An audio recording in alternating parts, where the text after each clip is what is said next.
Thank you. If you would join the board, pledge of allegiance. I pledge allegiance to the flag of the United States of America and to the republic for which it stands, one nation, under God, indivisible, with liberty and justice for all.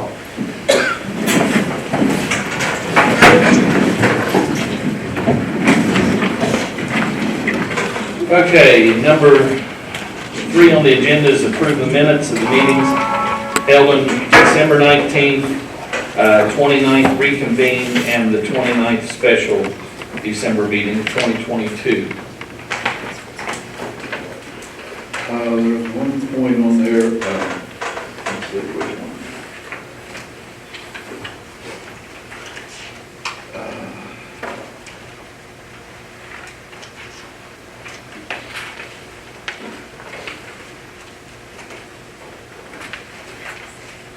Here it says, on December 19th, 2022, item number 2, Mr. Prime made the motion to approve the alternate 1 project, seconded by Rick Green, along with Mr. Moose. There weren't 2 seconds there. That probably should stop there and then say the 3 that voted in favor. Which one was it? Did you say the 19th? 5D? December 29th, I'm sorry. Oh, 20. Reconvened. Reconvened. Yeah. Yeah, that's right under Nicholas County Board of Education Special Meeting. Blueprint. I read that for you.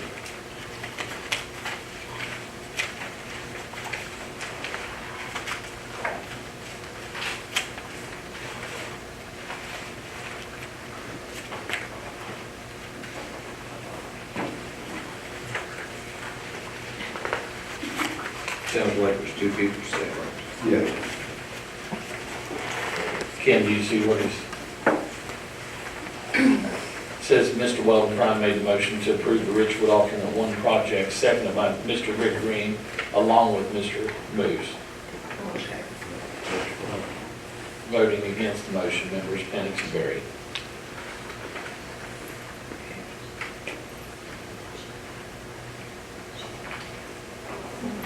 So I guess just fix the wording. Right, Mr. Moose, is that what you're saying? Yes.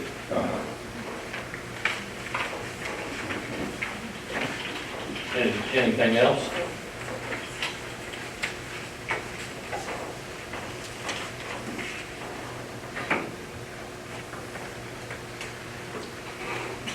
Do we have a motion to accept the minutes of December 19th, reconvened 29th, and the 29th special meeting?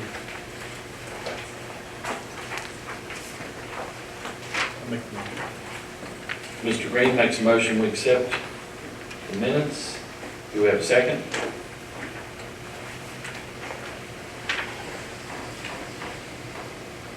Second. Second by Mr. Berry. Any discussion? All in favor? Aye. Opposed? Motion carried. Next, number 4 was the presentation by Michael Gray, Director of Bright Horizons, and he cannot be here tonight, so we're going to table that, or is he going to call back? He's going to call me. Okay. So, number 5, action items. Approval of contract with Educational Funding Group, Chris Hanshaw.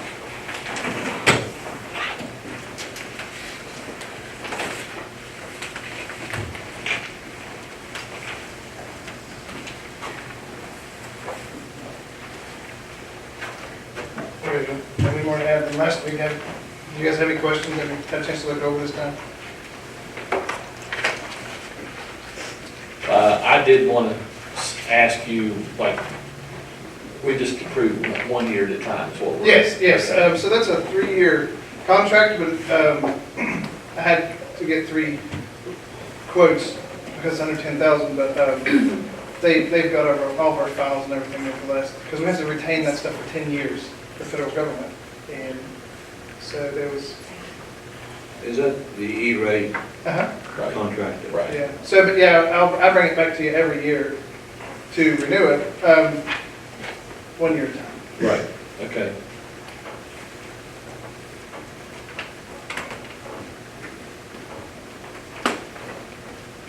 Any questions for Mr. Henshaw? How many years have we had that? I've been here 10 years and we had them, well, before I got here. Yeah, Jack and Bill and them used to do it, right? Yeah, when Jack did that, he used the educational funding group.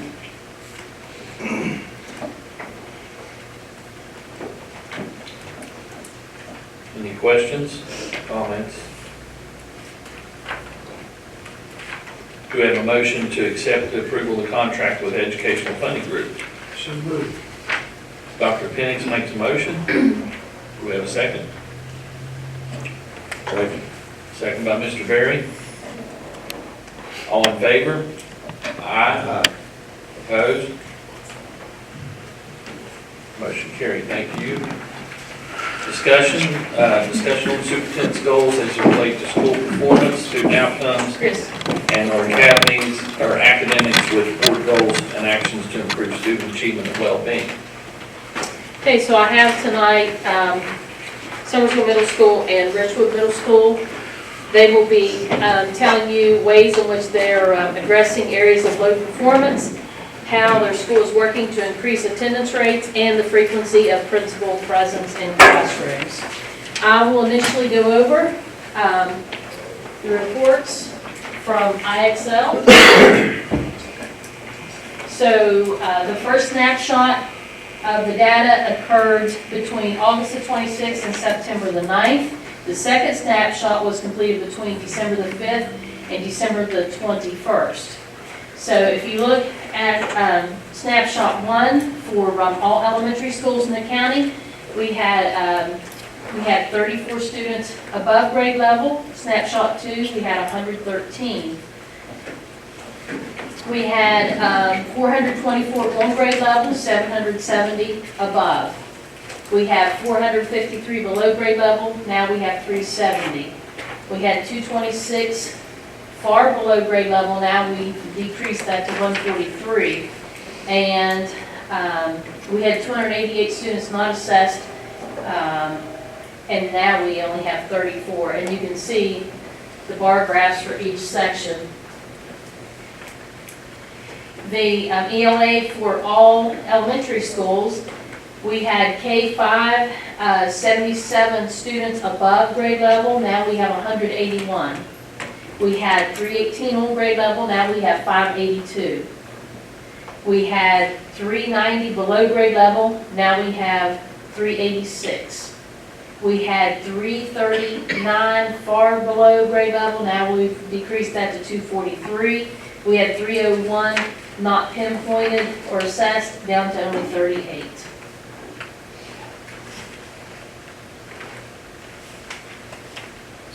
Secondary, countywide, for math snapshot, we have 4 students above grade level, and now we still have 4 students above grade level. We had 43 on grade level, now we have 68.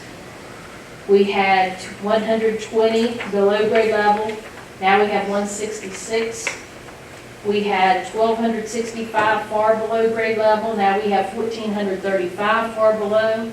We have 412 not pinpointed, now we have 155.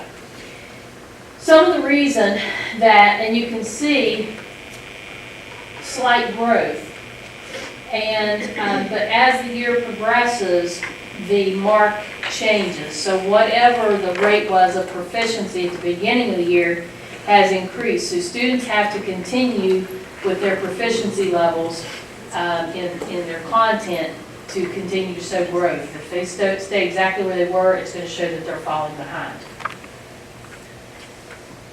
For the ELA, we had 103 students above grade level, now we have 143. We had 130 on grade level, now we have 155. We had 192 below grade level, now we have 199. We had 927 far below, now we have 1,164. we had 492 students not pinpointed, now we have 167.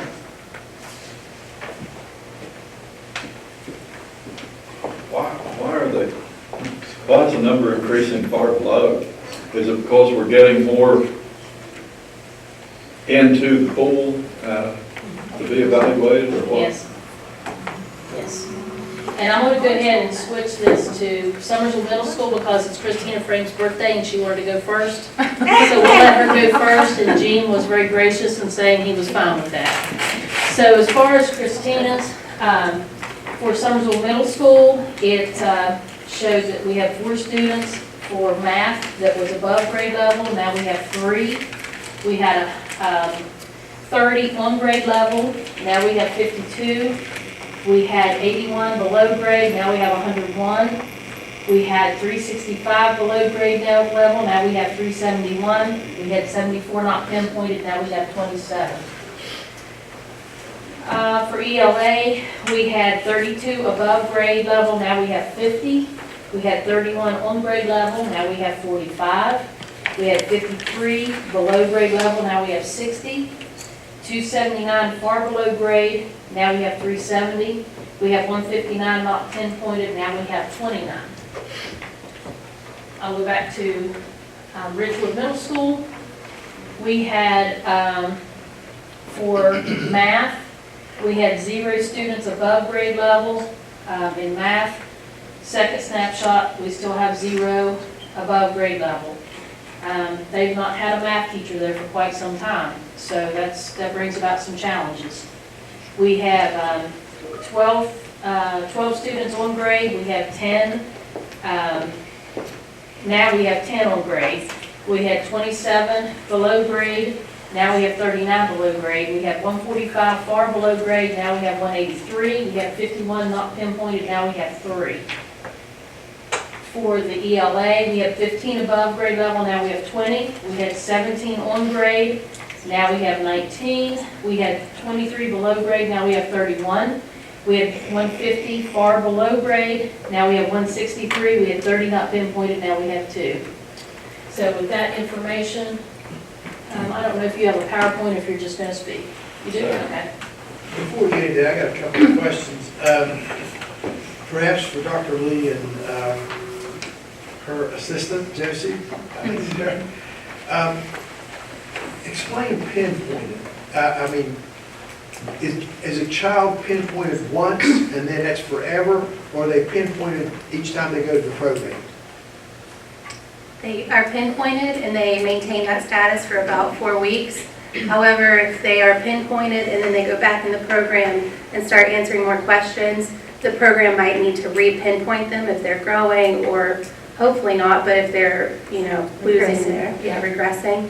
So they should maintain pinpointed status, but there are chances when they can lose it. So this, I kind of think of it as up to date. Have they been in recently enough that the scores that we're looking at are up to date? so somebody had 2 that were not, right? So that could be because they were absent or. They could be absent, they may be A lot of students that are things. on homebound. I mean, there are a lot of reasons They why. actually are, and the 2 that she just referred to are actually enrolled in the virtual school, so I Yeah. don't even take this. So they kind of look bad on your results, although, They hurt your percentage, but, okay, As long as they know that when they're interpreting the data, right. it really Well, doesn't it helps matter. us if we know that, so I Right, guess you'll yeah. point that out. So, But it only shows 2 not pinpointed, which means that he's got them all pinpointed, it's in the school.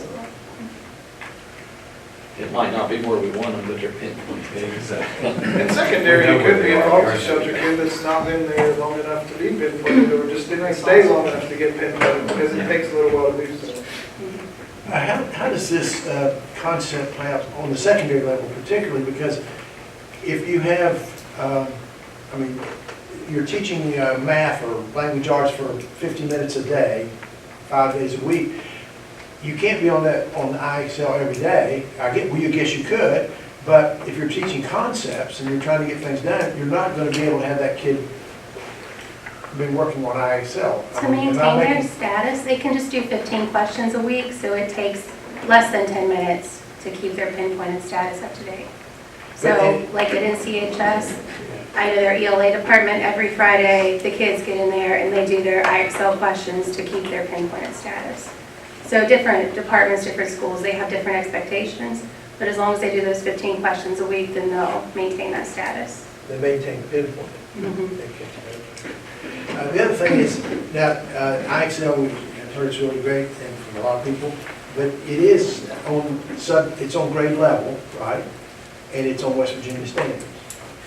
Yes, it correlates with West Virginia standards, and then it's differentiated to each student to what their needs are. So some students, if they're lower learners, they'll have below grade level questions, because the goal is to scaffold them up to where they need to be. And teachers can assign material as well that is on grade level, depending on their content. I'm sure the principals will tell us how it's working for them. Anxious to hear that. Yeah, and they can tell you how they orchestrated a plan so that all kids get that opportunity. Well, and something else to keep in mind with our secondary data, these kids, for example, the 6th graders, they were taken out of school in 3rd grade for a whole semester. Right. And then their 4th grade year was crazy. So the secondary kids, their foundational years were very Yes. messy. So that's part of why the data looks so much different in secondary than elementary. So they're out of order, so what you meant, Ms. Dr. Teacher, you said age before beauty, is that what you were talking about? I'm not commenting.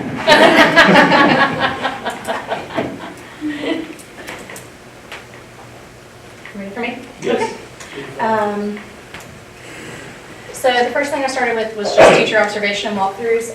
My daily goal is to visit 3 classrooms a day, whether that be to do an actual walkthrough or just to pop in for presence. And sometimes that works and sometimes it doesn't. Sometimes I'll hit 6 classrooms, sometimes I'll hit none. But that is the goal that I try to keep, because with about 35 classrooms, in about 2.5 weeks, I can at least be in everyone's room for a little bit of time.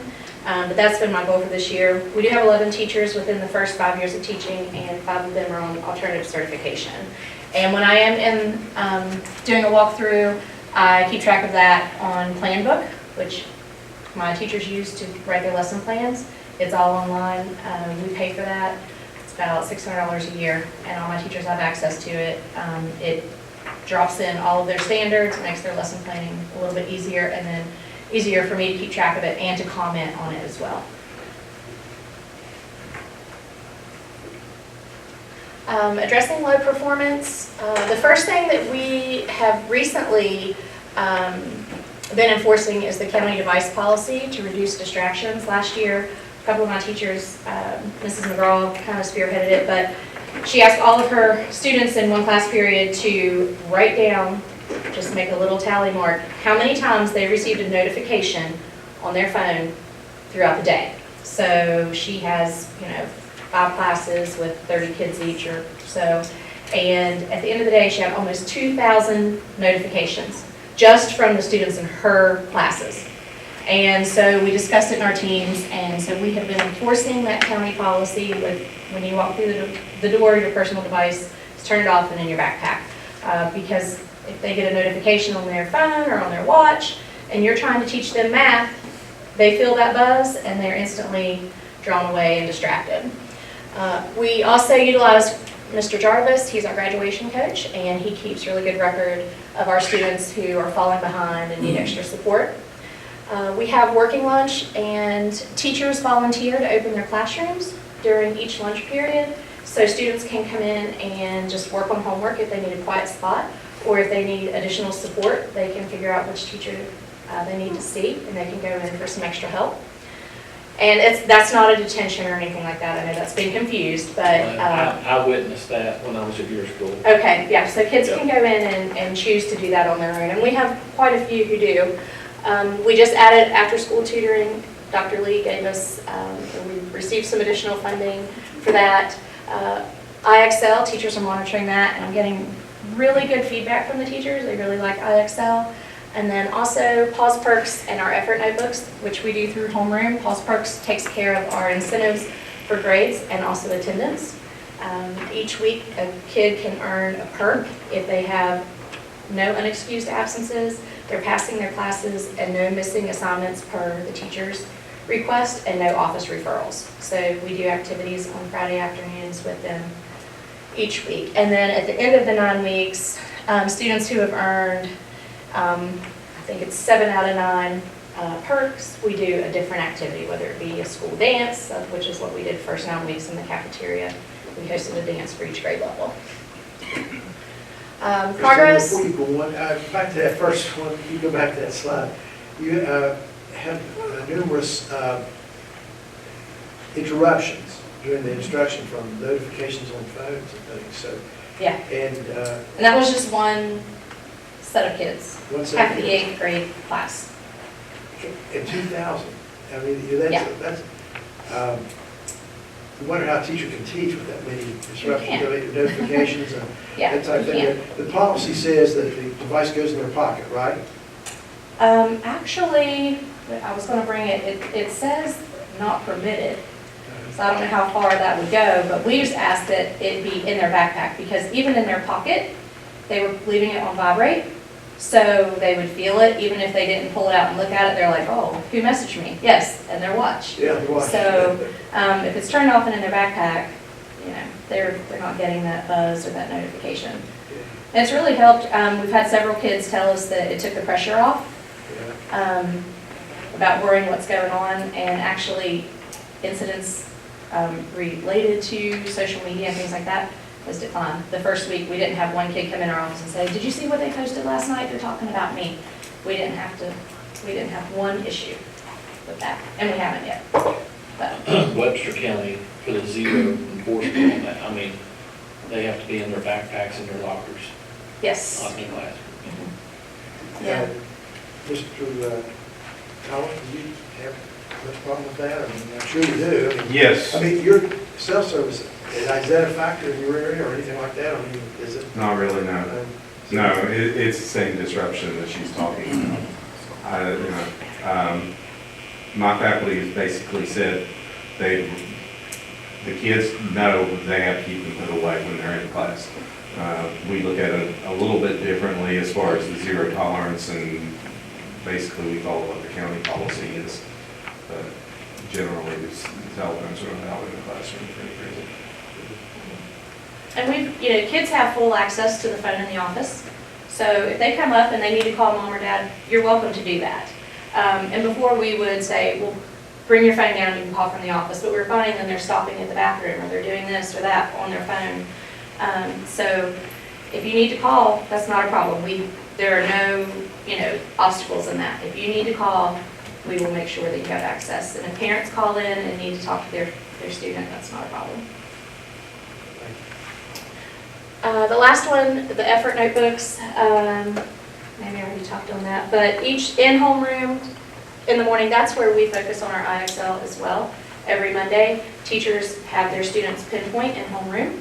So bus drop-off starts at 7:30, and at 7:50 our bell rings. So from 7:50 to 8:15, they have time to be on IXL, to go into the arena and answer the questions that they need to have an updated pinpoint.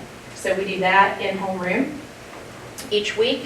And also in homeroom, they are keeping effort notebooks where they look at their lab grades each week. They write down their missing assignments, and they also track their attendance themselves. So they know, oh, I need to bring a note in because I missed, and what assignments they're missing as well. So you said you did that on Monday? And Now, what if it's a holiday, like, in teams, they will discuss which day they're going to do it. so they always do it at least once a week? Yeah, if it's a holiday, they'll pick, they usually just go to the next day, or if there's a lot of events going on in school, like Thursday is our social studies fair. So homeroom's going to be a little crazy with setup, so they'll make sure it's done before Thursday. If, since Monday wasn't here, or we weren't in school. So, and that's our progress so far this year. 6,000 hours. Of course, most of it was spent in school. And this is just a picture of our growth, which I know you can't see it very well. but it does show some increases specifically to grade level in English and math. And this was the snapshot that Dr. Teacher was talking to you about earlier. This one is ELA, and we did have an increase in on grade by 14 and above by 18. And math, she also spoke to this one. Our pinpoints have improved, so that helped, and that's why we had such a significant change in some of those, especially in the far below and below, because we were able to pinpoint more of those kids. And on grade increased to 22, and above did drop 1. But like Mr. Collins said, we have several students who are homebound or do not attend. They're on our rosters, but they don't attend school for whatever reason, disabilities or placement, any number of things, virtual. So, do you have any questions? What is your school population?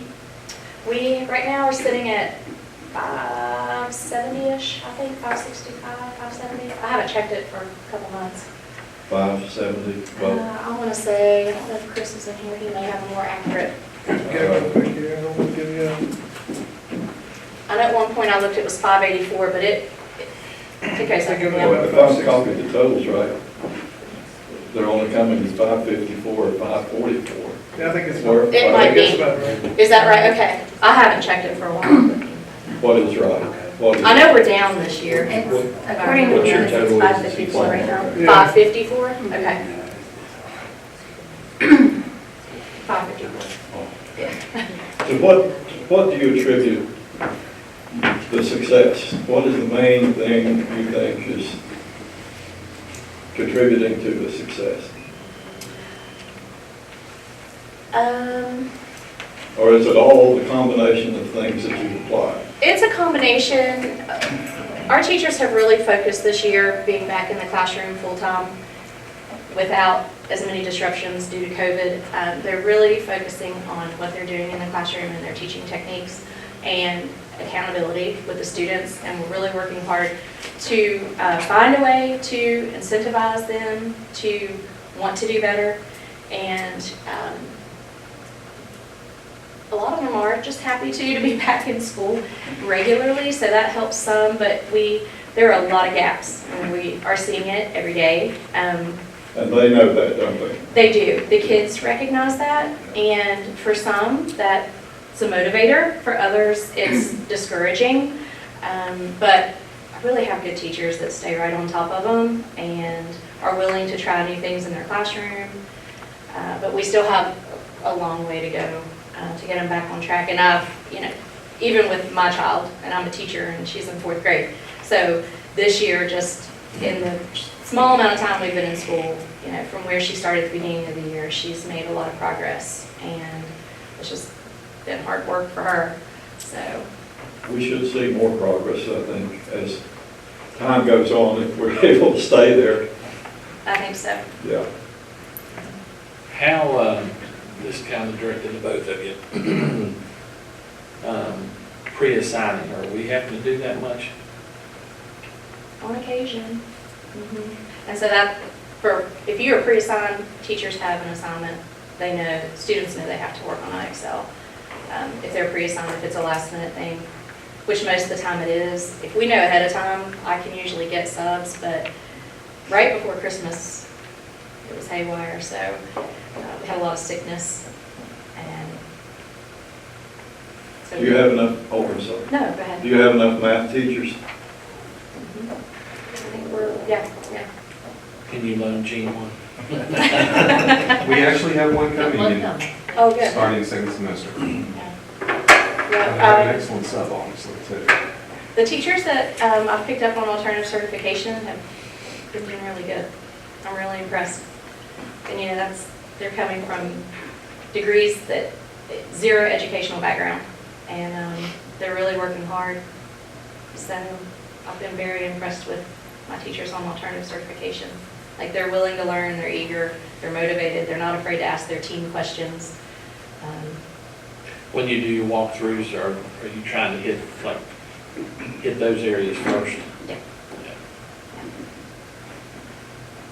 Makes them really nervous, but it'll be all right. Yeah. They're new to the whole thing, so, but they are doing really well.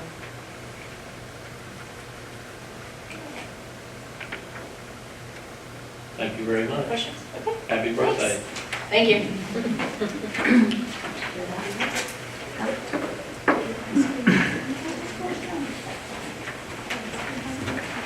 I'm assuming just do a screen share, please. You're happy to play? I can switch this in before. Oh, yeah.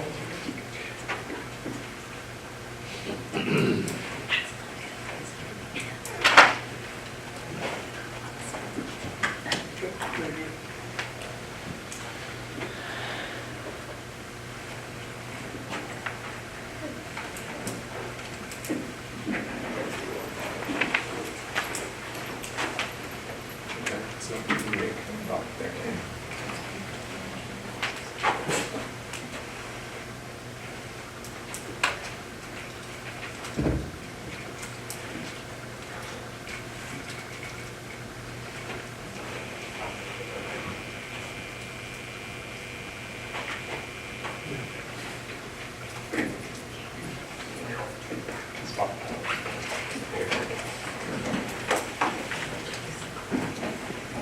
A lot of the things I'm going to be telling you are going to parallel what Christina has already told you.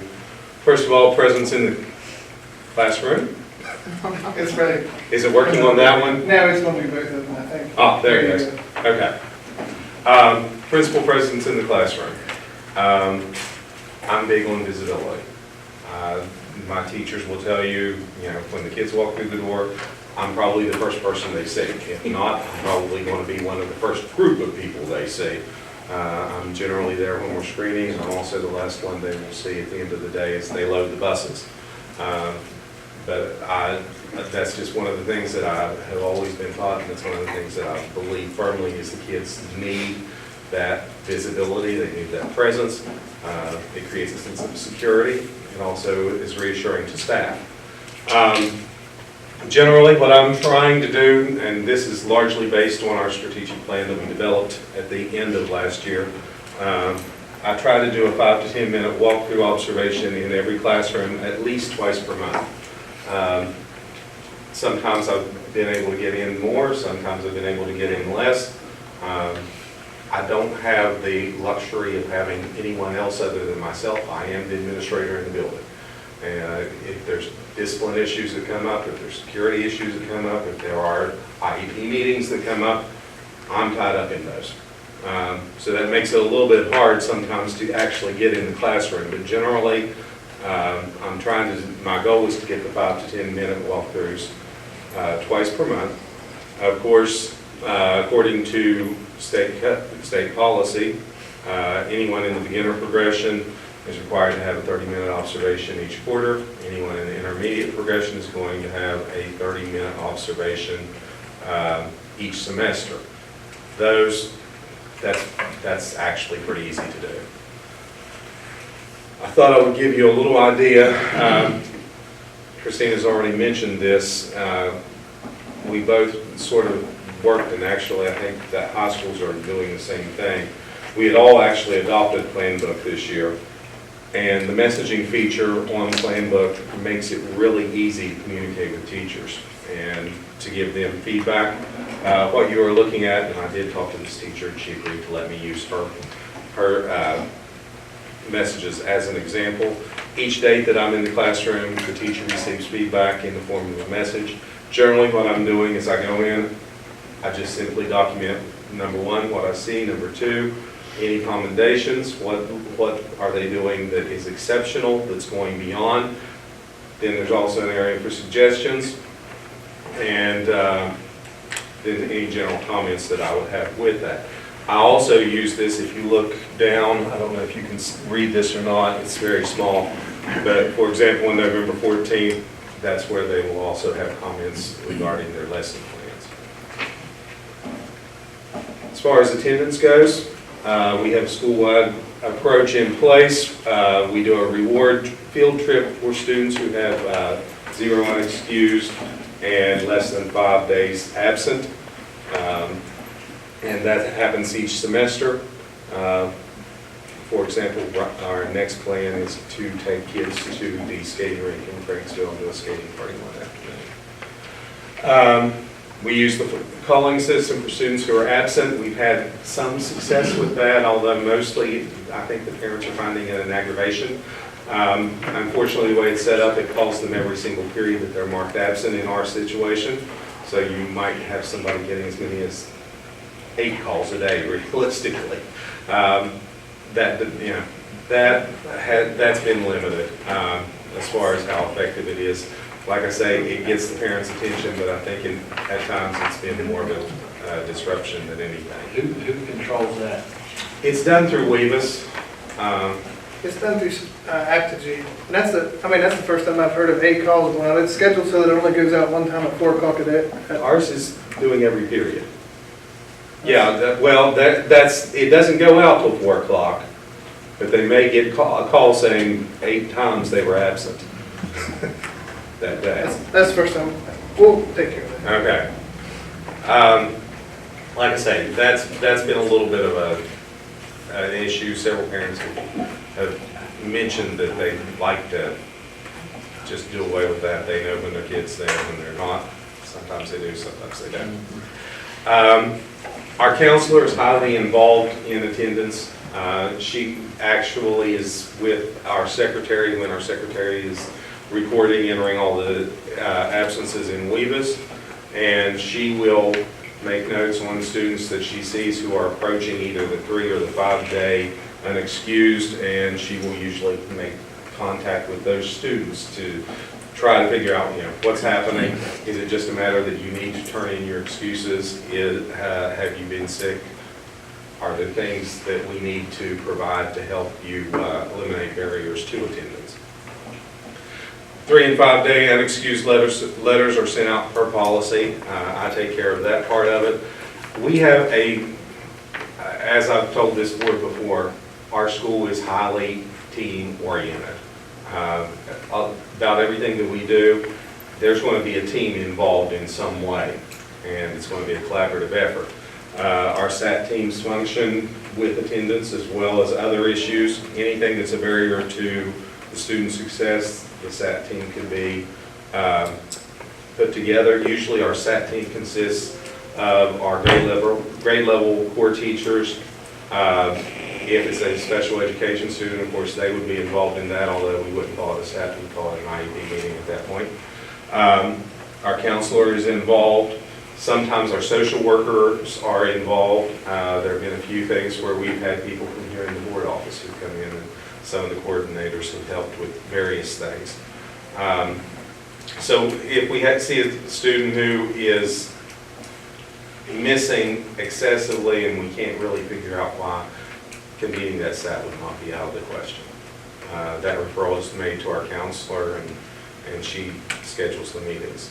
Again, social worker Liz Bragg is highly involved. She's in our school 2 to 3 days. It depends.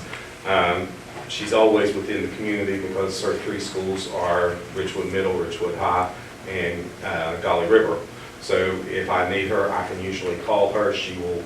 She's done home visits, she's done parent contacts, she's done all sorts of things. Helping kids eliminate barriers. Her background, she knows the community, she knows the kids, she knows the parents. She's been wonderful this year. And of course, I also meet with Mike Williams, our truancy diversion officer, pretty much weekly. We will sit down usually on Thursday or Friday afternoons and go through students who are at either the 5 or the 10. We've been doing 5. Today we started 10. We finally have kids who are reaching that 10-day point. And those are ones that he likely will be working with very closely in the near future. As far as our areas of low performance, again, from our strategic plan right off, we decided that we wanted to focus on the standards. I heard that from the board already too. Our teachers post these standards in their classroom in student-friendly language. Unfortunately, the way those are written in policy, a lot of times Middle school, it's a little bit above their reading level.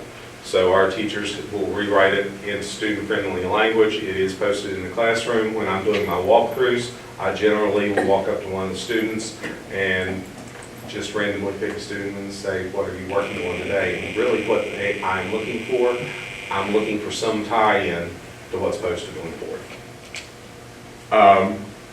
Planbook.com, again, for lesson plans, has been a wonderful resource. I highly recommend it to anyone. Christina was the one who turned me on to it last year, and like I say, it really has been wonderful.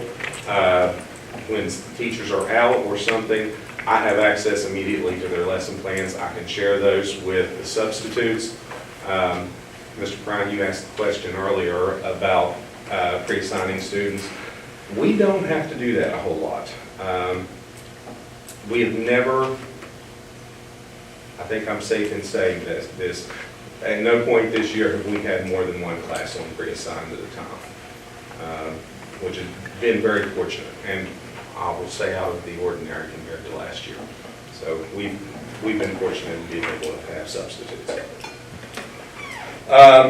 As far as math goes specifically, and this really applies to ELA as well, as you see, all of our general ed students are scheduled into an extra math period or an extra ELA period. It allows us to increase the instructional time. And if you look at the research, the data, instructional time is probably the #1 factor in student success, possibly competing with quality of instruction. But again, we've made sure that all of our kids basically have 2 periods of math, 2 periods of ELA. Now within that, the math lab and the ELA lab classes, that's where we're doing the IXL. That's where we are looking at remediation if the kids need it. That's where we are looking at acceleration if the kids are ready for it. And that's where we're working on kids that are going to be competing in math field, that type of thing. That would be an acceleration program. So we're able to do that, and that has been a wonderfully successful addition to our curriculum. It works extremely well to be able to do that. Obviously, we're using IXL. Again, that's happening in those math and ELA lab periods. Of course, all of our teachers are doing it. They're breaking the kids into the smaller groups. It is giving us that individualized instruction. It is giving us the targeted learning at their grade level, as I think Dr. Lee said earlier. And it is at their grade level because you'll see we have a lot of kids who are below grade level. Now, I'm not sure what that pop-up is, but the final thing down there is that we have graduation coach. We'll be hiring that position in the near future. You will be hiring that position in the near future if you have not yet. It's tonight's on the agenda tonight. Okay, I thought so. Thank you. Ms. Adkins will be presenting that to the board here shortly. We finally have an amazingly qualified person for that position, and I think we're going to see some great success there. Again, our IXL approach, we look at the diagnostic action plan that IXL gives us. It's basically like having an individualized educational plan, IEP, for every student. And it specifically looks at their skills. Specifically, one of the strategies that IXL has recommended, and you've heard this before from Dr. Lee, is to focus on those lower level skills, because that's part of the scaffolding. The ones that they have missed, if you don't get those in place, they have no foundation to build on. So that's where we are. You can see, again, this is our data homepage at the bottom. Our students have spent nearly 3,000 hours so far this year with IXL. Data analysis, and this is probably a little bit, if you're doing the math and thinking about the numbers that Dr. Teacher gave you, it's probably a little bit off. I printed this afternoon. I think her numbers actually probably came out a couple days ago, because she had like 2 or 3 students who were not diagnosed as yet. We actually have a few more than that because for some reason, and I don't know, Dr. Lee may have the answer on this. The break last week, we had kids obviously who did not touch IXL while they were off on break. And suddenly some of the ones who we had a diagnostic score for, as of this morning, did not have that score any longer. Not a lot, maybe 3 or 4 kids, not a lot. Percentage-wise, the numbers are a little bit frightening when you look at the groups in orange here. Those are our students, those are our students who are far below grade level. The blue is what we want. Those numbers, however, are growing in all 3 grades. We're seeing progress since the beginning of the year. This is the summary sheet that I share with teachers every Friday. I send this out by email. The teachers have access to it, they can pull it in, but it's really going out to the teachers every Friday just so that I'm sharing data with them and so that they have something to look at. If you look at the average diagnostic level, when I was with this board, I believe it was November when we did the LSIC, we were talking about our average students were all at 4th grade level. You can see progress. Our 6th graders are still at 4th grade. Our 7th graders are moving into the 5th grade level, and our 8th graders are actually heading up to 6th grade level at this point. That's our average student. So we are seeing some major progress. I'd also, as far as the average monthly growth, I had mentioned that we would like to see numbers like this right here, where we see 21 points of growth. The reason for that, if we can achieve those numbers every single month, our kids actually could be on grade level, the average student, within 2 years. Now, realistically, is that going to happen? No. Within what? Within 2 years. Okay? Because our average student is 4th grade, they're 2 years behind. They have to do double the amount of work. If you're looking at these numbers, generally 1 month of growth represents 10 points as far as their score, their diagnostic score. So the average monthly growth, if you look at the 6th grade math, for example, right here, it's at 9 points. That would be an average number, okay? What I'm looking for are the exceptional numbers. Our 6th grade ELA, 21 growth points. Our 8th grade math, 8th grade ELA is at 19 points. Our 8th grade math is at 21, which incidentally related to the earlier discussion, our 8th grade math teacher is a substitute who has no educational background whatsoever. So she is getting amazing results. Any questions? What's your population? Approximately 340. I'm sort of like Christina in that I have not looked at it. I'm sorry, 240. I haven't looked at it for probably a couple of months. I think it's 236. 236.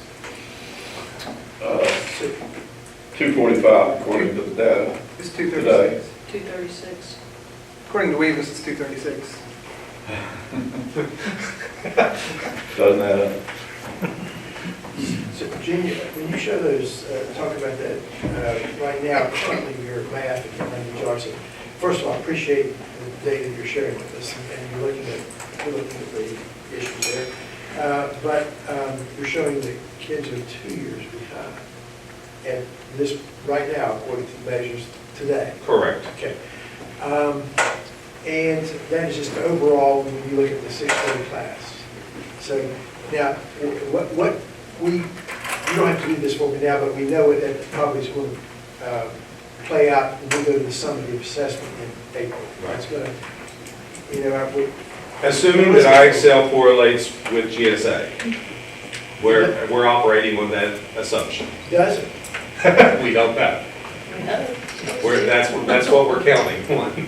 Well, and the GSA, of course, will be measuring the state standards, and it's supposed to be related to state standards, correct? So, I wondered, that my question was going to be to you, do you think this is going to be a great assistance to get your kids to a level where they can perform better on the GSA. You're talking IXL specifically? Yes. I believe so. Now, I believe so. We will not know until we can get the GSA data. It's one of those things that, you know, we'll try it. Hopefully it will work. Can I say absolutely it's going to? Their data tells us, of course, let's face it, they're in the business of making money and they want to sell the program. They're telling us that it will. The research tells us it will. We will hope. I personally believe it will. If nothing else, the questioning is formatted much the same way as the GSA, and the kids are becoming more comfortable with that format for testing. So, if nothing else, that familiarity will help.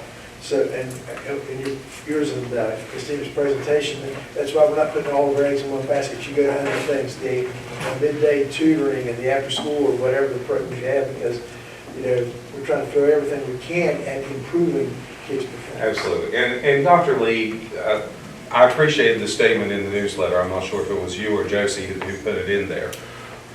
Nothing will ever compare, nothing will ever replace a quality teacher in the classroom and quality instruction in the classroom. This is a tool for a quality teacher. IXL is merely a tool. And practice and filling gaps. Yes. What was that? I said, and it provides practice and filling gaps, but it's not to replace content instruction. Gotcha. Absolutely. Yeah. I mean, And I don't think you've ever put that out that it was. I mean, I'm glad I read that too. But And I think, as I say, the approach that we are taking, the students still have that one ELA period, that one math period where we're focusing on the core standards and on grade level standards.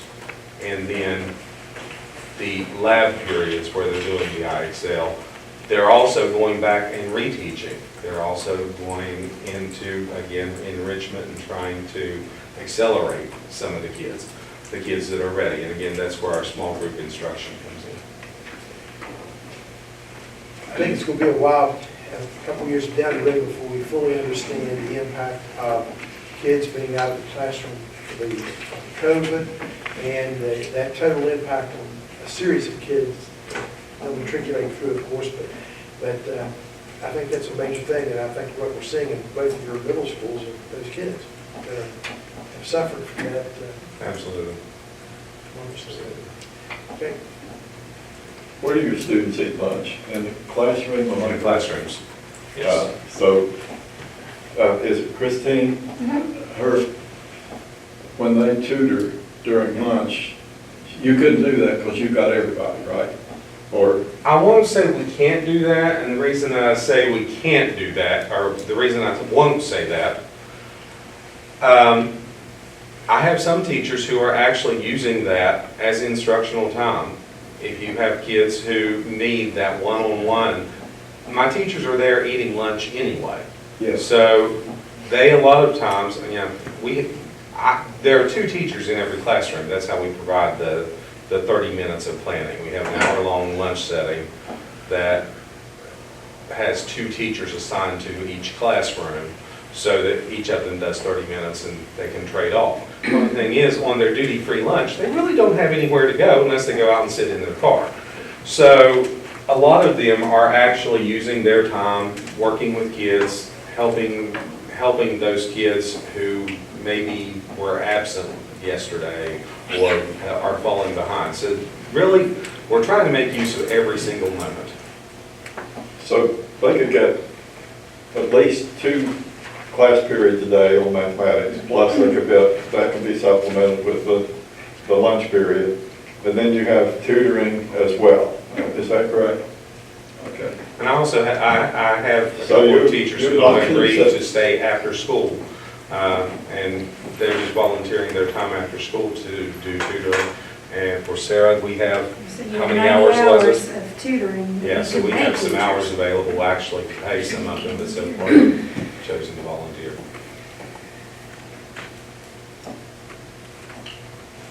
Thank you all very much. thank you.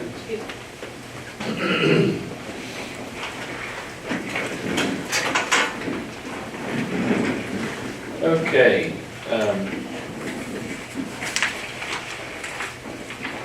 Discussion item B, Josie Groves update on the summer program.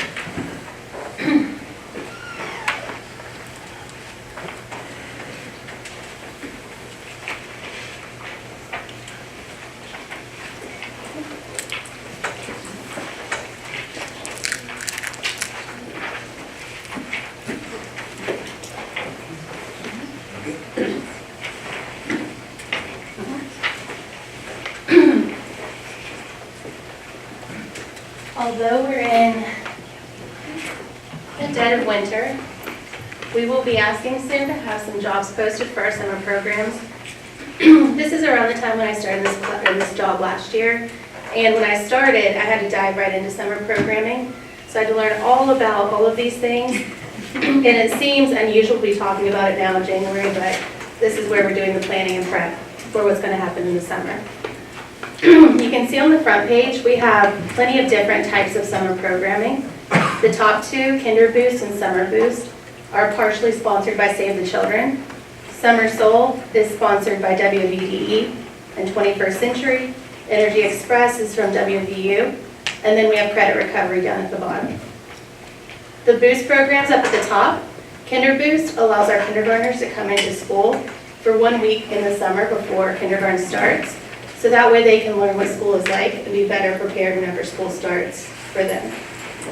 Summer Boost is 6 weeks long. Summer Soul is 4 weeks. Energy Express is 6 weeks.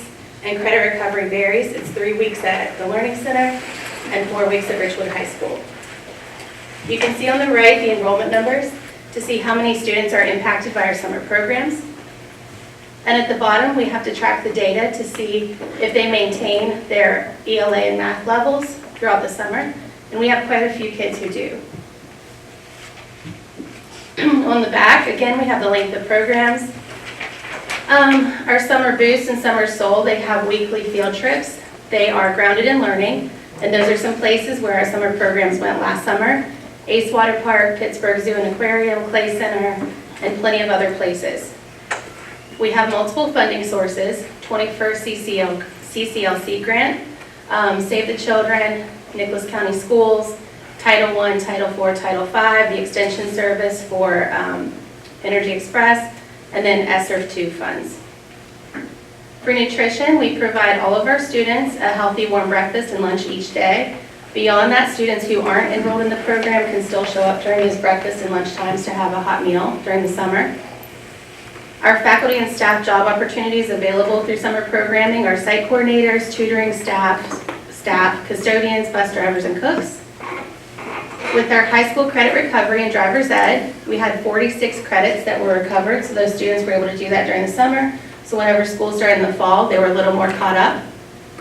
There you have a daily program. How long, I'm sorry, Oh, you're fine. how long does that go on? What's the time? The credit recovery? Yeah, Over here at the ALC, it's about 3 weeks long. It happens in June, right after school lets out. And then at Richwood High School, it's 4 weeks during the month of July. from June until when? Till school starts?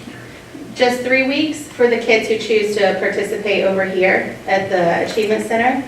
And then for the kids who participate at Richwood High School, it's from the beginning of July to the end of July. Just 3 weeks, 4 weeks. 4 weeks? The daily program schedule overview for our kids who are in Boost or Soul programs. You can see that they have their breakfast, math games, run club, different reading programs, lunch, STEM opportunities, team building, and then an opening and a closing meeting each day. And then at the bottom, I just have our contacts for our different summer programs. So we have Save the Children, 21st CCLC, WVU Extension Service, and then myself and Dr. Lee.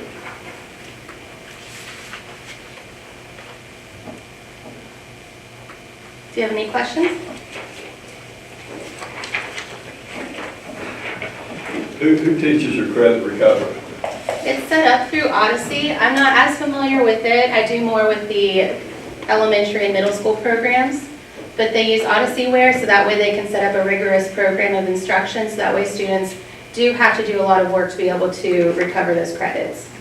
last year at Ridgewood High School, they had 3 or 4 teachers. Okay. So last year, they had 3 or 4 teachers that shared the position so that they all didn't have to work every day, every week. And then next door is Meredith Hoover, and she has one of her assistants help her. And those teachers provide tutoring and instructional support, so the students aren't just on a computer learning by themselves. Well, that has to be pretty concentrated program, doesn't it? Well, I taught credit recovery when I was in Greenberg County, and the expectation there at least was that kids have sat through an entire year of instruction, but they just didn't learn everything to be able to pass, so you're supplementing what they've sat through for the entire year. The only thing I see with a problem with that is sometimes they didn't sit through it the whole year, they missed a bunch of school, so, but, you know what I'm That saying? part's not my baby. I know. I'll answer any question you have. Just You know what I'm saying? And it is hard. It's hard because you want to support those students. If you fail in 9th and 10th grade, you get up into 11th and 12th grade, you don't want them to miss out when they're 19 and 20 trying to get classes caught up. I just don't want to put them out when they're not, Not we're prepared. pushing them through sometimes, and They have to have a certain grade in order to get the opportunity to do credit recovery. They can't have a 0, they can't have done nothing for a semester and then go into credit recovery. They have to have 50 or 60% of that makes grade better sense. before they can do credit recovery. And the credit is a half credit, so it's a half year, so they have to do like 50% of the work in credit recovery. That makes better sense.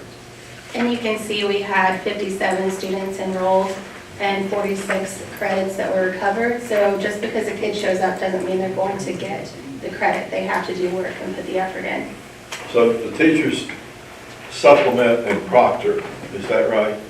They should be. So yes, they should be.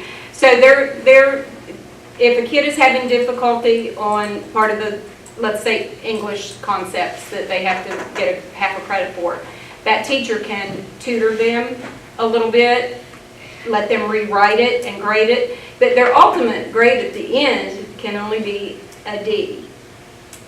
That, I mean, even if they make a 100% on the work that they do, for it being credit recovery, they're going to recover a half a credit, but the grade is going to be transcribed by the counselors as a D, as the lowest passing grade.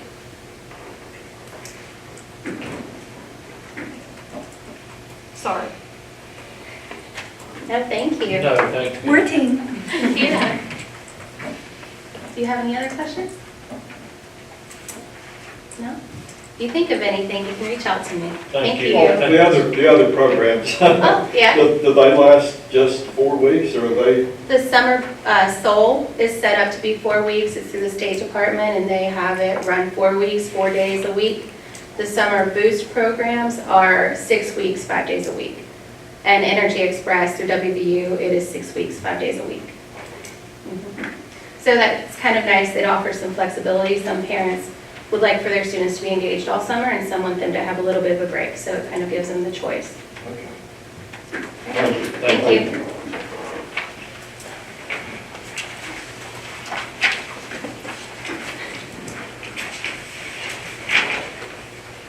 Okay. Consent items, finance. Mr. Hess, who jinxed us, and now our meeting's long. Okay. All right, I handed out some last minute pay or accounts payable checks. If you want to take a minute and look over those, if you have any questions, I'd be happy to try to answer them. On the first page there, the Matheny Motor, was that one new bus or? That is 2 new buses, cameras, and chain systems on both. Okay, no, is that separate from the gas Yes. model? Yes. So we get 3 new buses then? Right. I think actually 4, right? We have 3. 3 diesel, 3, 1 gas. The 3 were actually ordered, I think they'd actually been ordered maybe a year or 2 ago. And so they've just finally, we finally Showed just up. received them. Yeah, they finally showed up. Two of them did, and the third one should be here. They had a couple minor repairs to make to the brand new bus. And then the Bluebird would be the fourth one, and it'll come maybe next year.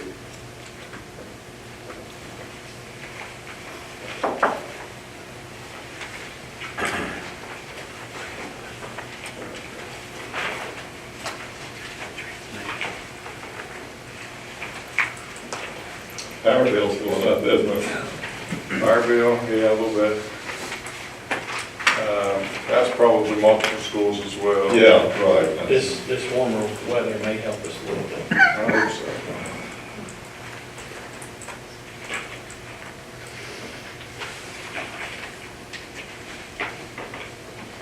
All righty, don't have any other questions, we'll move on to some Well, bids.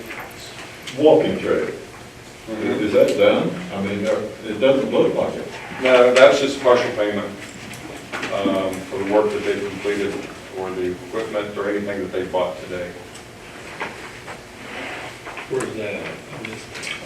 It's near the back of that I handed out.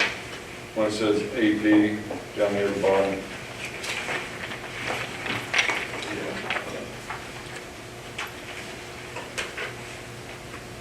It's about halfway, half the total contract. And of course, that's FEMA money, Yes. Yeah, where's that? and that's not out of our, so that everybody knows, that's not out of our, That is correct. It's a PW that will be 100% reimbursed by FEMA. Is that This is- And state. It's to memorialize the Bitchwood site. Yes, yes, a walking trail on the old Ridley High School campus. Pardon me, Mr. Barrett? Guys, you just answered it, I think, when you answered it, Mr. Bennett. It's actually the middle school is where it's gonna sit, not on the high school, it's where the middle school sits.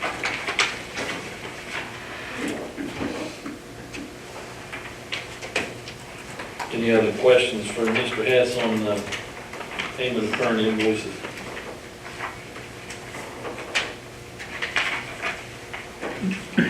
Give us a minute.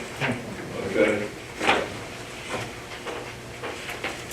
I haven't quite made it all the way. I guess that's Tom Federer, that's Snap-on Tools. Yes. Okay. I thought that stuff was, lifetime warranty. Most of Snap-on is a lifetime warranty. Occasionally, we will buy bigger tools for the garage. Well, it just said repairs wise. Do you know anything about that? No, I'm not real sure. I know they had some issues with it, but I'm not sure about whether it was warranty or, I'm not real sure. I don't know if lifetime warranties on their hand tools or like a piece of machinery. Power tools. Yeah, it might be different on power tools.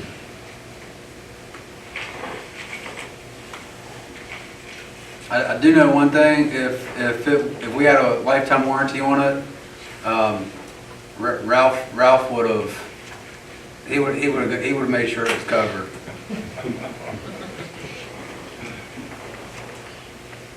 Ralph probably tried to get it covered. He probably, I'm sure he did.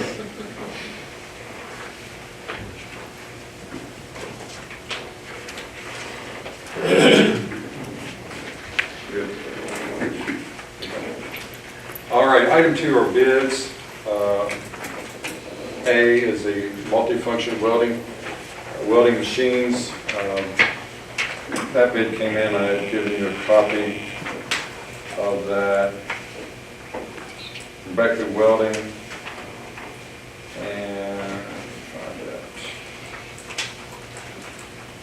that was for 15 multifunction welding machines delivered to the Nichols County Career and Technical for $121,800, and that is paid for through our ESSER federal stimulus money.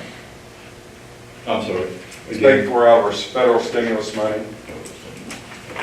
All of it?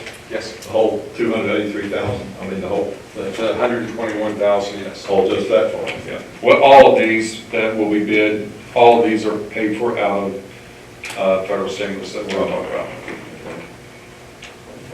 So, they're probably gonna have some surplus stuff of it. Is this replacing some things? Yes, we'll be doing some surplus. What's your budget per year, approximately? It varies year to year. I mean, just depends. We get a certain amount of state grant that changes every year based on enrollment. Then we have a certain amount of Perkins grant that changes every year.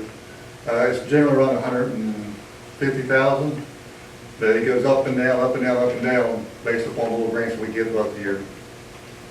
But that's not including That's not these the- type grants? No, okay, gotcha. You get program modernization grants as well. Right, and we get some for our math English teacher, and we get some for like special programs, like our entrepreneurship program. We just never know when you're gonna roll in like that, and what's gonna become available to us. So the stimulus money, we were questioned on that, and so, and we told people that it was already spent. It was still there, but, so. Yes, we've had a budget for these items since the inception of the grant.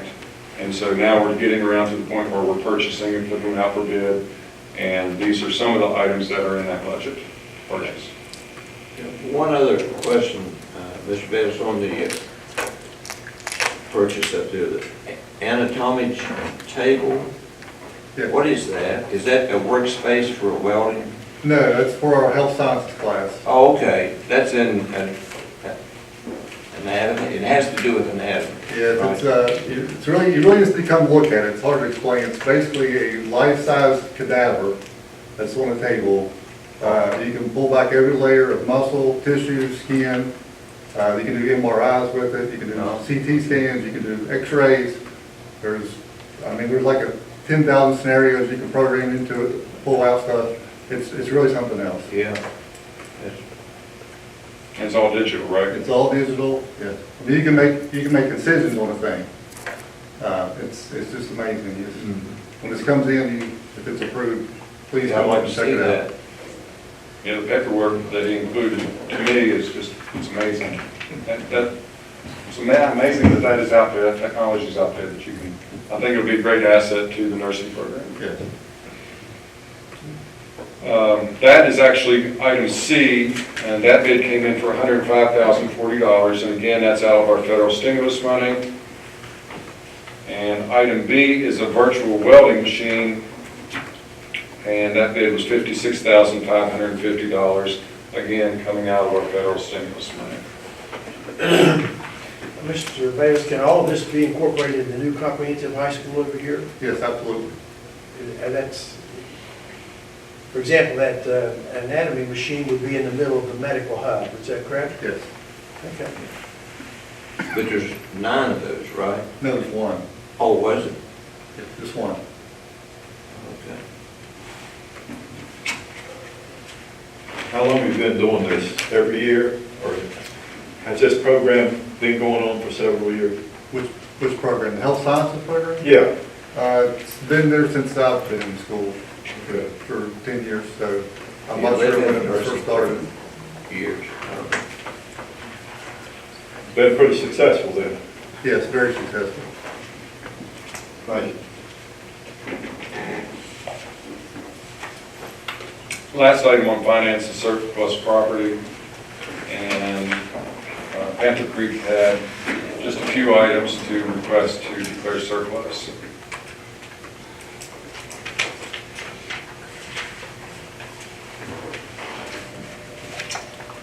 That's all that I have for finance this evening.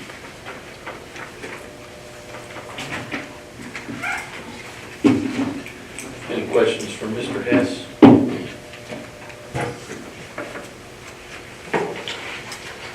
Do we have a motion to accept the finance payment of current invoices, bids, A, B, and C, and surplus property? So moved. Dr. Cummings makes a motion. Do we have a second? Second. Mr. Berry seconds. All All in favor? Aye.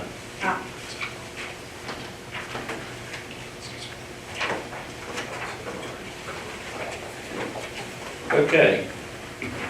Personnel. Yeah, the updated personnel agenda has been uploaded into Teams. The changes are highlighted in yellow. I will read over those. An updated copy is also been made available to the public and members of the press. On page, Where is it in Teams? should be right in your documents. Maybe I have to read. Should it say, Funding session? Should say personnel agenda, it says personnel agenda. but it's not revised, okay, it's there, top one. On the second. Second from the top on mine. Well, probably depends on how you have them sorted. You got it for 2022, it's 2023.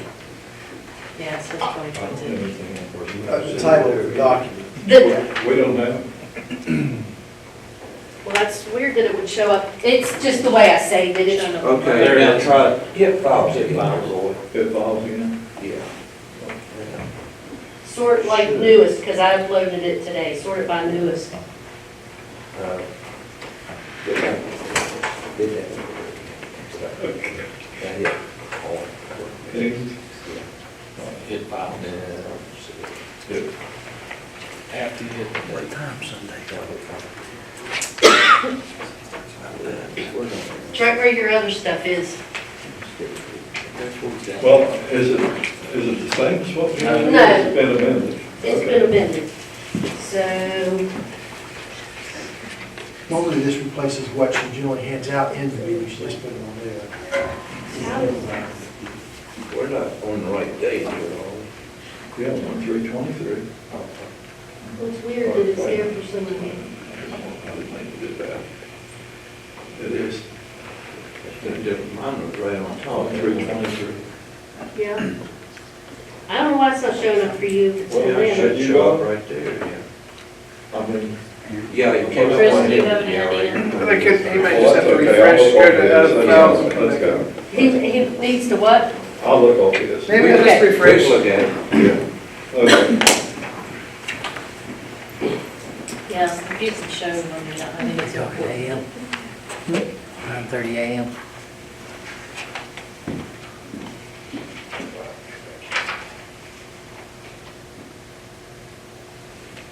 It went out one.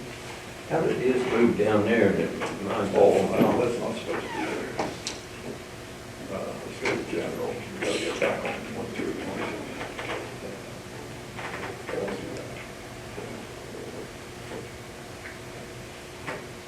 There it is.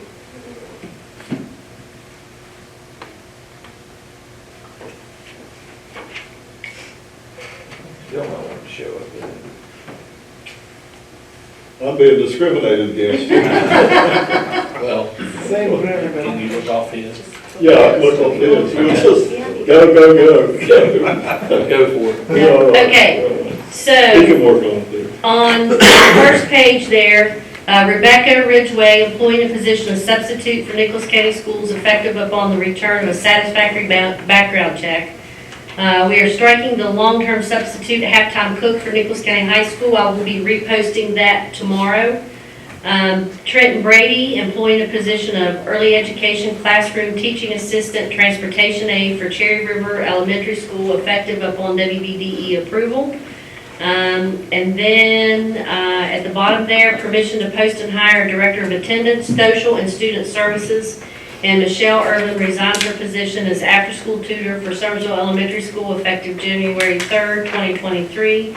On page 3, you have employee leave requests. I will not read those aloud to protect the privacy of our employees. And there's also an updated vacancy sheet in there as well. There's not really a change from the last board meeting, so we're not hiring any professional positions tonight, so. I don't see Permission that. to hire a director of attendance, social, and student services.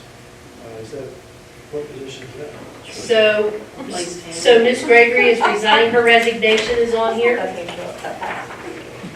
And So she's just Yeah. director, so you've added some, right, we're gonna kind of rework that position a little bit.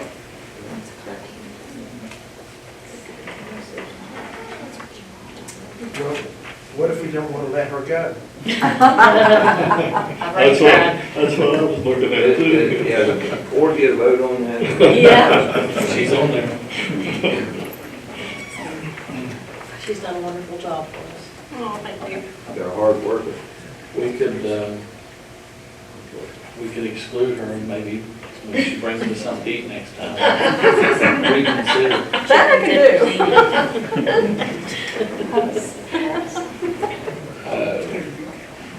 So the new position, you kind of added some social services Yes. with that. Yes, correct. We have several social workers now, and, Okay. You know- Will that save us a position? Well, I mean. potentially, Potentially. I mean, we're not adding a position, we're just We're not adding, adding a position. just adding duties I'm to that. looking to rework, so it depends on job postings and how, Who gets the job? you just, yeah, there may be possibilities to do some more reorganization. Okay. This we have, I mean, that's probably one of the biggest issues our students are facing right now is just the, tremendous social and emotional needs. Used to be all schools had to worry about was teaching reading, writing, and arithmetic, and unfortunately, that's just not the case anymore. We have many students who come through here who have significant trauma, who have, traumatic home lives, or they, are not in ideal situations, and that number of students is growing.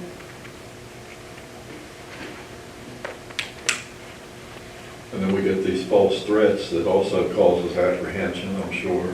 Yes. Did that, I don't want to get off, maybe it's something I'll ask. Go ahead and finish, and then we'll ask. Okay. Does anybody have any questions on the personnel agenda? Do we have a motion to accept the personnel agenda as presented? So moved. Mr. Moose makes a motion. Do we have a second?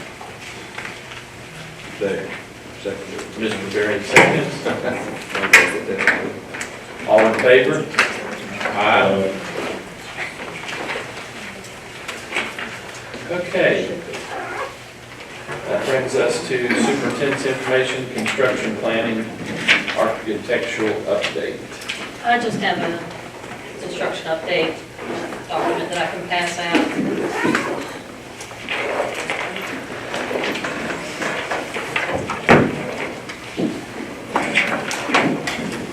Still moving forward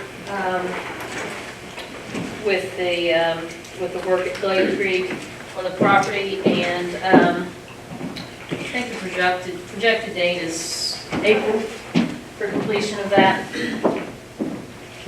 A lot of rainy weather, so that it's been I guess it's the rainiest, one of the rainiest years in history, according to what our contract construction workers told us. So it's a muddy mess, but they're continuing to move along and doing great work for us. Where are we on the contract for Ridgewood we awarded? Is he bonded? Are we? And if he was, I've not been notified of that. So there has to be the bond has to be presented, there has to be a pre-construction bid, and there has to be a notice to proceed. And none of that has occurred yet. You said pre-construction bid, pre-construction meeting. meeting. Okay. Right. Pre-construction meeting. So if it happened today, I was not notified of that.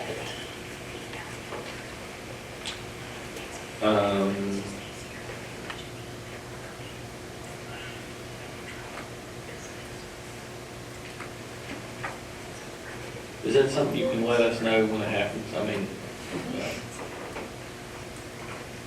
I will. they only have so long. Well, according to the architect, the later they get their bids, their bonds in, it just means that it lengthens the amount of time they have to complete the project, so it'll be a later completion date. And that's not what we want. So, just, I'd like to see them break ground. I mean, get moving. Would too. All right. Thank you. Reports. Dr. Penix, SESC. We did meet, it was a Christmas meeting, and everybody was wanting to eat, I think, and wanted to discuss any issues, but we did talk about the product they're using for, in some counties for credit recovery.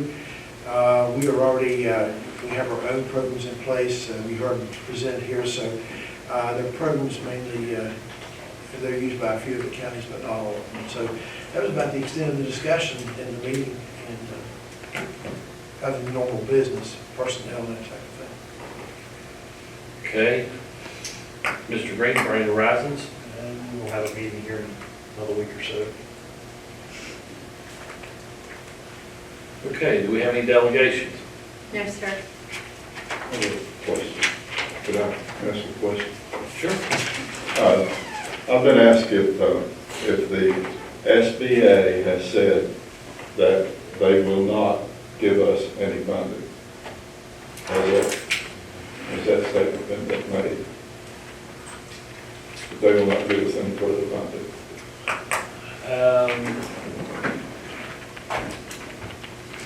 I mean, We had a request that went out, I reported back to the board after the request went for the funding, after we received the notice in '21, Yeah, I remember. and there's not been any changes since that time. No further meetings, no further discussion.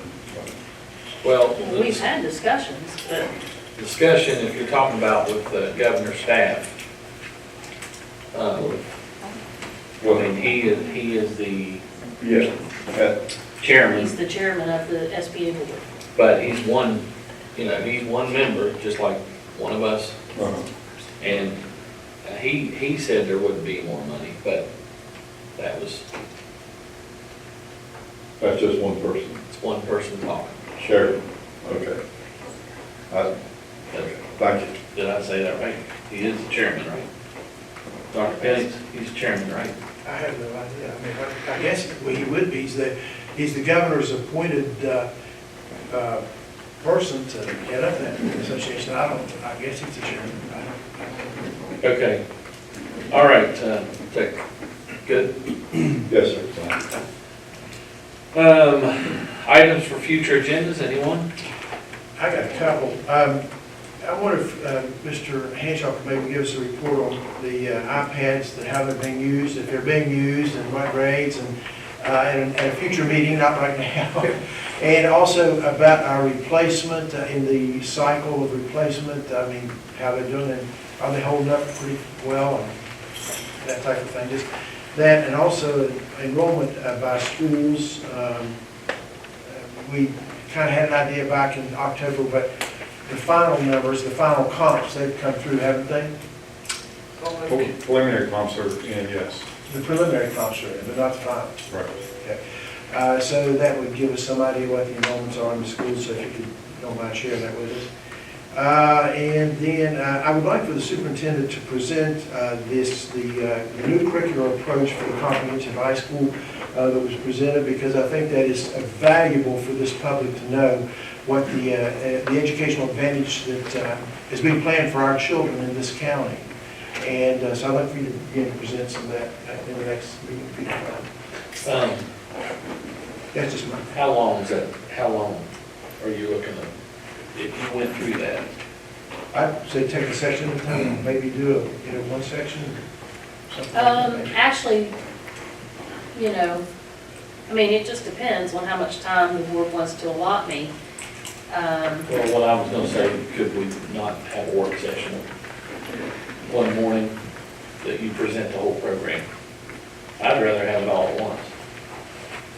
I would prefer to do it all at once. if we could. Dr. Penn, is that okay? And that'd be fine. Probably an evening, I think we need to give the people the opportunity, because so many people do not know what these programs are, and the advantages that we're looking at for the children of Nicholas County, all of Nicholas County, not just one particular area or the other. I think it needs to be of an evening to allow people an opportunity to be here to hear about those programs, and how that's going to be laid out, and even with the diagram of the school and how that is planned to be presented in that school. They need to have good knowledge and understanding of that, because, what we're talking about here is the futures of these children. So, It took 45 minutes to an hour on my principals, because they left, I've got one still here. So they're supposed to have 3 to 5 minutes, but they can't tell time. But we had We asked too many questions. 45 minutes to an hour to do that. So, I mean, I could do the entire presentation in 45 minutes, I think, without shortchanging it. well, I know when we presented this thing, he really went wild over that. When we did that, we were rushed to get it done in an hour. I know he had a meeting, so I'd say an hour and 15 minutes, something along that line. Well, I would say do it at a special meeting. And your thoughts are in the evening? Definitely. That's fine with me. So the public can, I mean, it's hard. I for just people to think work that, to get out here. The central office staff, they were working, and it just adds hours to them. Well, I don't, yeah, they wouldn't necessarily have to Be be here. here unless they wanted to.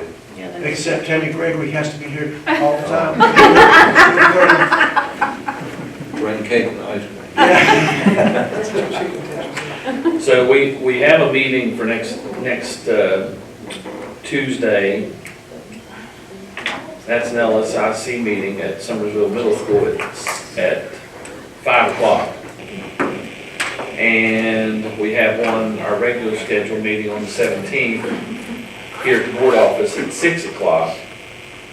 And February's kind of packed too, so we could do that Monday the 23rd or Monday the 24th, Tuesday. or Tuesday the 24th.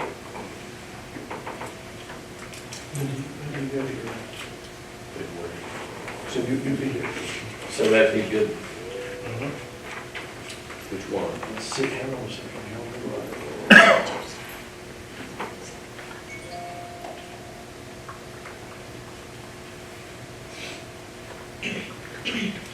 I'm good on the 23rd or the 24th, either one.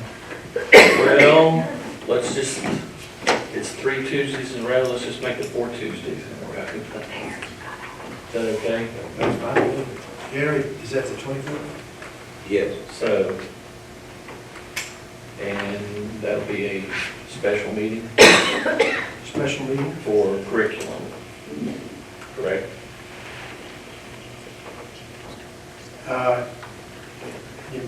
You might notice it with, finance and personnel, can we can have something in there, depending on that. You're going to start it at 5 or at 6? 6 o'clock's good. 6. And that'll be at the central office.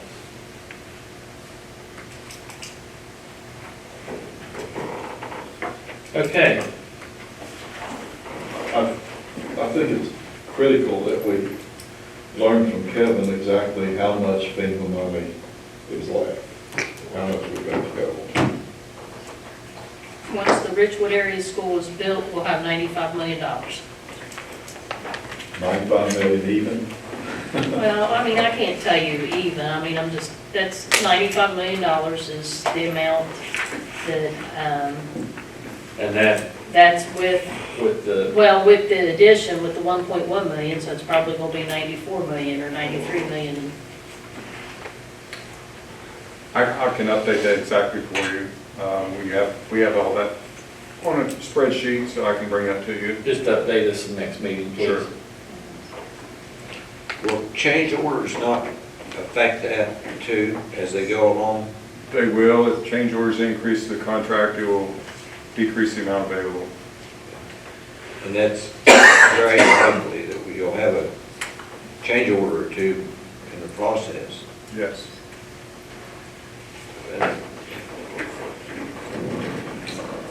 Okay, future meeting dates, I just covered those. And so if there's nothing else, But, I'm sorry, special meeting will be at 6, regular time. 6 Okay, thank you. on the 24th. Okay. I said my question. Sure. The little incident that came up yesterday, how did that go? I mean, did we have extra precautions, or was that needed, or We had extra precautions in place. It was a very good day, very smooth. it was just a fluke or I don't want to say what it was because we don't really know, Right. but it was. well, we don't even know what school it was against. Exactly. You had adequate coverage from Walmart. Throughout the day, we rotated people in and out. Worth the look. Was there a lot of apprehension, or was it? It was noticeable. I mean, it was within reason. To a minimum. Yeah.